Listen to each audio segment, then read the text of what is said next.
Spoiler warning for this video. Today we're going to be talking about whether or not You Season 5 is trash, or whether or not it's great, whether it's a phenomenal, whether or not it should be skipped and banished into the nether realm and never seen or talked about again.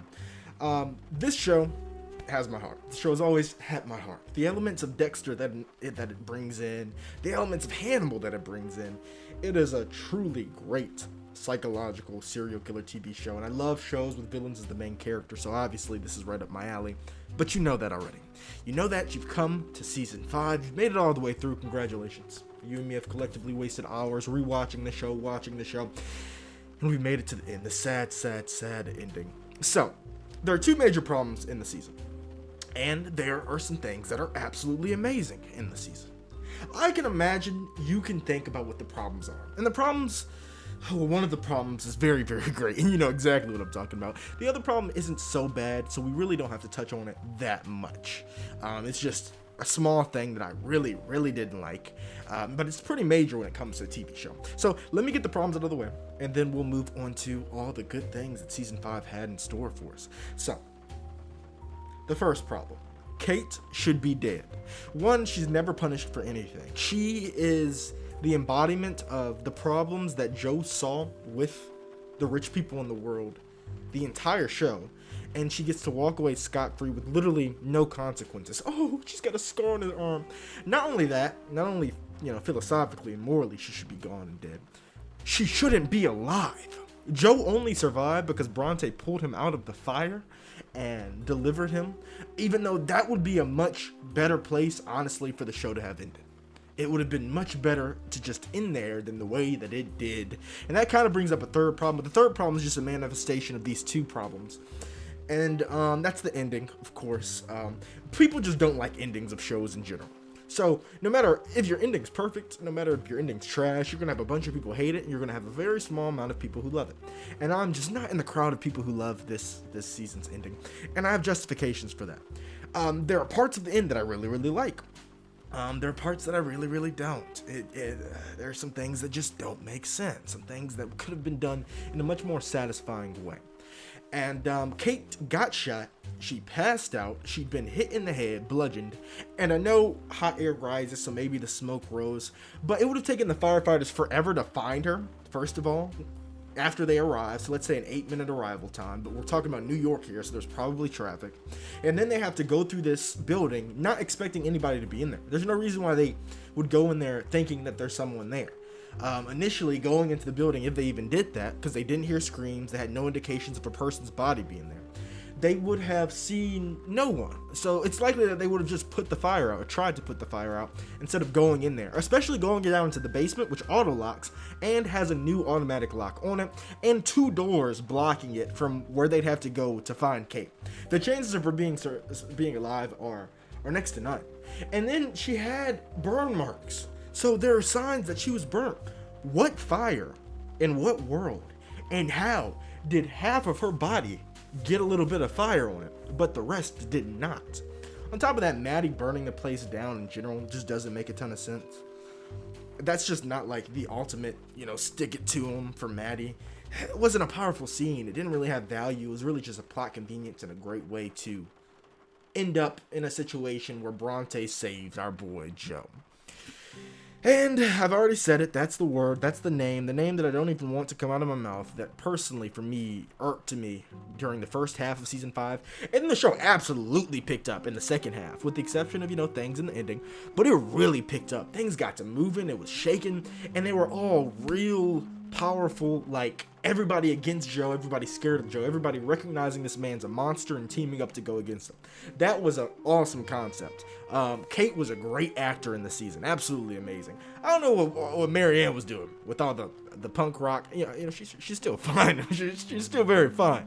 But I don't understand all the punk rock stuff. I don't know where that came from. I don't know what the inspiration was. I don't know who decided, Marianne, this season you're going to have 3 earrings in both ears, and we're gonna put a big old hook in your nose, and you're gonna be the emo punk girl now.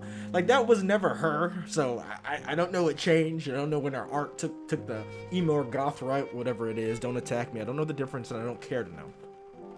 But I don't know.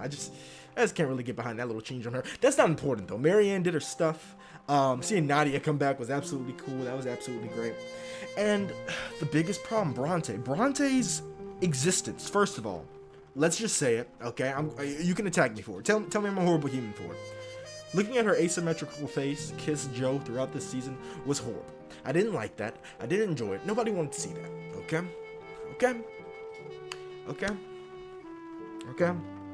Nobody wanted to see that. She's not the best looking actor. That being said, it doesn't mean she's a bad actor, but her other roles in like The Handmaid's Tale and in Orange is the New Black were better than her role here. She was just not convincing the whole time. It was obvious she was off. Everybody could tell right from season 1. And nobody liked her. And I'm not alone on this. Most people in the subreddit did not like her. And the looks are one reason, because that's just the harsh reality of the world. Us biological humans who automatically judge and assess whether or not we like a human being before we even interact with them.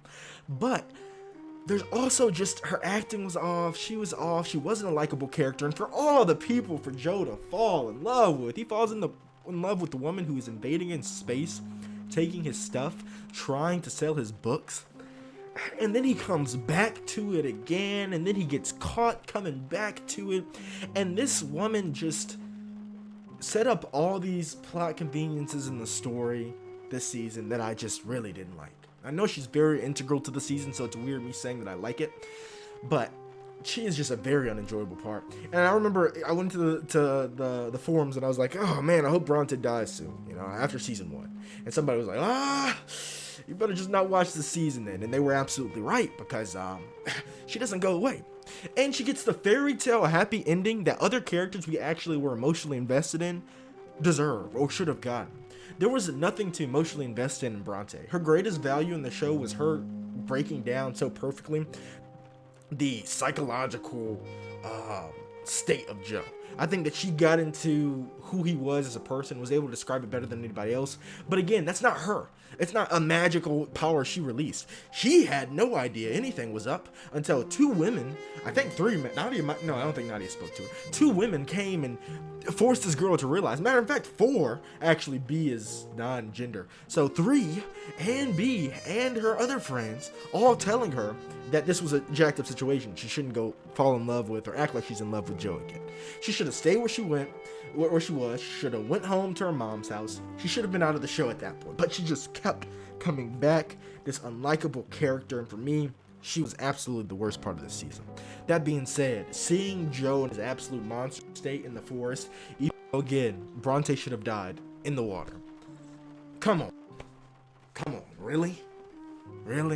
But seeing him in this monster state in the woods, seeing him run around like that, I think it would have been better if he either died or he would have just died in the fire. But it's over now. We can have our imaginary endings in our head where, things make a bit more sense, but over now. And obviously I'm saying all this stuff like, oh, Kate shouldn't survive. Obviously Joe has had plot armor the entire show, but that's our MC, that's our protagonist, that's our main character.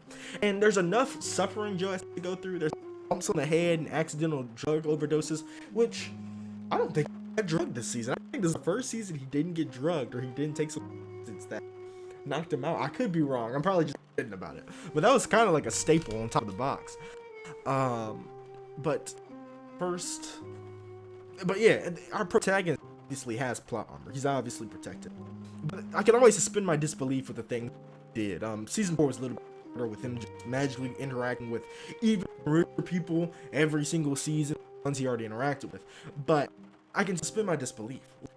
Character enough for us to go forward and for us to be okay with it. We did not have enough emotional attachment to see her do what she did at the end of the season. We did not like her enough. She had 1 season. Why not bring back Marianne, who existed in 2 seasons, to do that? Why not Nadia, who everybody liked more and more as the season went on with the things? Why not allow Kate to actually get? There's so many problems with Bronte's existence in the show, and just the biggest one is the only way you can kill, and I'll finish with this. The only way you can kill an intelligent character is with stupid plot conveniences or dumbing down the character. They did both of those this season in order to put Joe in the position he ended up in. Really didn't like nobody. No matter who you are, you can say you like that lad scene of Bronte just walking off. Boy, every other completely traumatized in their lives changed forever, but this happened. She appears unaffected. She gets podcast shows now. She gets to write a book and make.